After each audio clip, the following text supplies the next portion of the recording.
Thank you for joining us this afternoon. I am Hoyt. Here are the top stories we are following for you as we head into the afternoon hours. After a stabbing attack in North Little Rock overnight, we'll tell you what we're learning about the victim and the suspect's relationship today. Plus, the man credited with stopping the mass shooting in Colorado is getting a chance to speak. We'll hear from him and what we're learning about the victims. And the World Cup underway, but fears surrounding Qatar's conservative leadership are clouding the tournament. Later, how players had a planned protest before being pressured to back down. But first, meteorologist Nathan Scott joins us on a gorgeous Tuesday. Good afternoon, Rolly. And I wish I could say this type of weather will stick around for Thanksgiving, but you see what's behind me. I don't know why the turkey's dancing, because this forecast is nothing to celebrate. We've got rain expected, and that rain will stick around through most of your Thanksgiving. Temperatures with the clouds and rain probably only topping out into the low to mid 50s, and our confidence in this forecast has really gone up because the weather information is much more in agreement than what we have been seeing over the past several days. Out there right now, you can call this beautiful. It's 61 in Little Rock, 57 in Conway, 58 in Arkadelphia, 58 for you folks in Monticello. Lots of sunshine. The winds are pretty much light to variable, so highs today, a lot of locations will top out into the low 60s, but we're going to see some mid 60s, especially here in Little Rock and also down to the south. Now take a look at the rain chances. They go up later Wednesday, but then they skyrocket just in time for Thanksgiving. They drop back down for Friday and Saturday, but they're still there. I'll have more on this storm system and how much rain we could see from this entire event coming up. All right, Nathan, thank you. After a violent attack in North Little Rock, police say a son stabbed and killed his father late last night. Officers responding to a home on F Avenue in the Park Hill neighborhood to find 46-year-old Lennar Kinchin stabbed to death. And during the investigation, detectives identified the victim's 17-year-old son, Barak Kinchin, as the suspect. He's being charged as an adult with second-degree murder, and the home's still an active crime scene as we went through the overnight. Right now, our investigators are here on scene. They're collecting evidence and they are interviewing individuals here at the scene. Right now, it's an active investigation. The younger Kinchin being held without bond at the Pulaski County Regional Detention Center. His first court appearance is scheduled for tomorrow morning. And that stabbing death on F Avenue coming just hours after police found another person dead at an apartment on Palm Street, but they don't appear to be connected. When officers arrived there, they found one man shot at Hemlock Courts. That's a public housing complex on 4th and Palm. They say the man died at the scene. Police have not released his name. They're waiting for family notifications. Detectives are also still working to identify any potential suspects. The Amber Alert that pinged all our phones this morning has been cleared after authorities found 14-year-old Madison Baker safe in the Fort Smith area. Police first reported her missing last night in Sebastian County by Barling Police. She is reportedly unharmed, but police are still planning a 1:30 news conference. Our friends at our sister station, News 5, are on top of it, and we'll have updates as they come in, and you can get those on THV11.com. We're also learning more about the 5 people killed Saturday night when a gunman opened fire on patrons at a gay nightclub in Colorado. Police now say the attack left 17 people hurt. But were it not for the actions of one person or a couple of patrons inside, it could have been much worse. Danya Backus brings us more on one of those heroes, a military veteran, and how he helped tackle and disarm the shooter.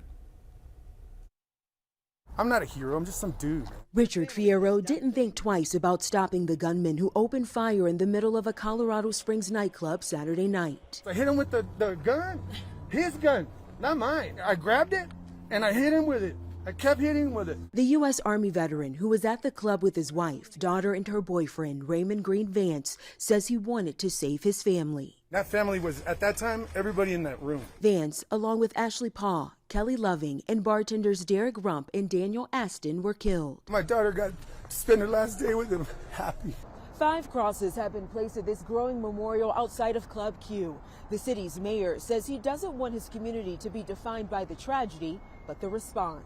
Too often, society loses track of the victims of these sad and tragic events. We strive to give the victims the dignity and respect that they deserve. Tributes continued Monday in Colorado Springs and other cities. The Denver City and County building was lit up in pride colors overnight, while vigils were held in North Carolina and Washington, D.C. Love one another. Be your true, authentic self.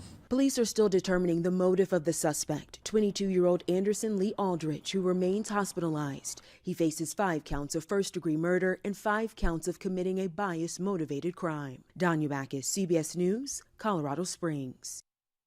And charges against that shooter have been posted online, but he still has to make his first court appearance. Investigations into his criminal history revealed a man of the same name and age charged last year with making a bomb threat, but those charges were later dismissed. The city's mayor says it's premature to comment on whether that should have triggered Colorado's red flag law that allows police to seize any weapons that a person might have had. The World Health Organization says this winter will be life-threatening for the people of Ukraine as they deal with the destruction left behind by Russian attacks. Authorities are evacuating people living in some of the newly liberated areas because they're without heat, power, or clean water. And they're recommending people in Kyiv who have the means to leave the country to help free up resources. Rescue workers are racing to reach people still buried in rubble a day after an earthquake struck Indonesia. The 5.6 magnitude quake toppled buildings across the West Java province and island, triggering landslides. Officials estimate more than 260 people have died, many of them children trapped in schools. Earthquakes are common in that part of the world, Indonesia, because of its position on the Pacific Ring of Fire, the most seismically and volcanically active zone in the world.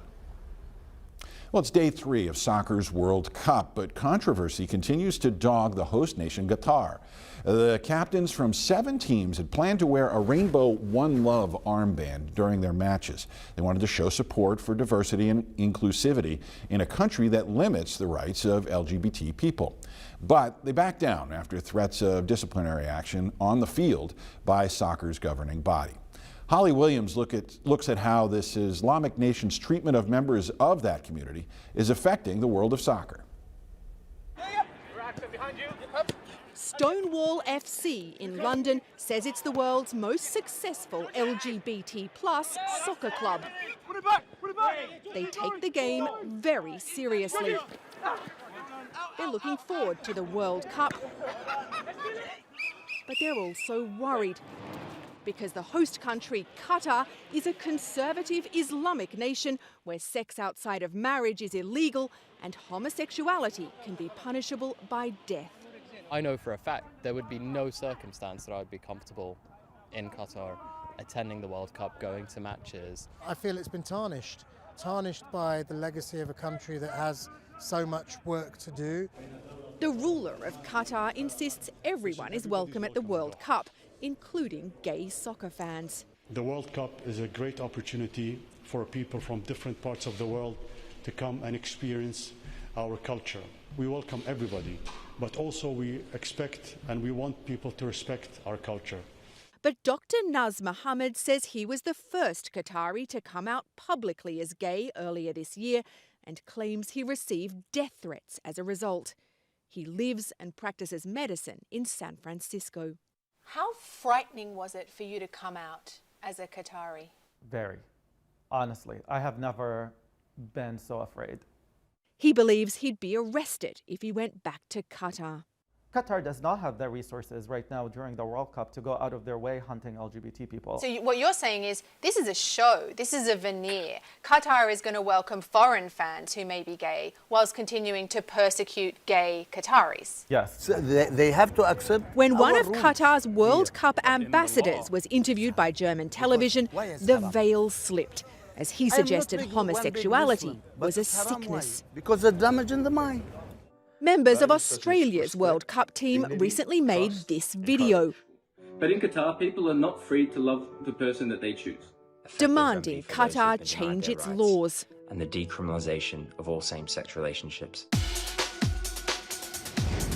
But soccer star David Beckham has drawn condemnation for signing a lucrative deal to promote Qatar and its World Cup. Qatar really is an incredible place to spend a few days on. At Stonewall FC, they're disappointed. I think he's made an absolutely monumental error of judgment in signing up to be an ambassador for the World Cup. He's being sold for just what is just another zero in his bank account, which would make no difference to him. I think it's a complete sellout. We reached out to David Beckham for his side of the story, but he never got back to us. He recently claimed, however, that the World Cup would be a platform for progress and tolerance. Holly Williams, CBS News, London. Scammers are now reaching out on Twitter offering high-paying remote jobs. After the break, we verify how to spot these scams and how to stay safe while avoiding them. We've got lots of sunshine all across Central Arkansas on our Tuesday afternoon. Great day to get out and get those groceries done for the Thanksgiving preparations. If you're doing it tomorrow, no problems. But Thanksgiving, that's when things go downhill. I'll have more on the wet weather forecast coming up.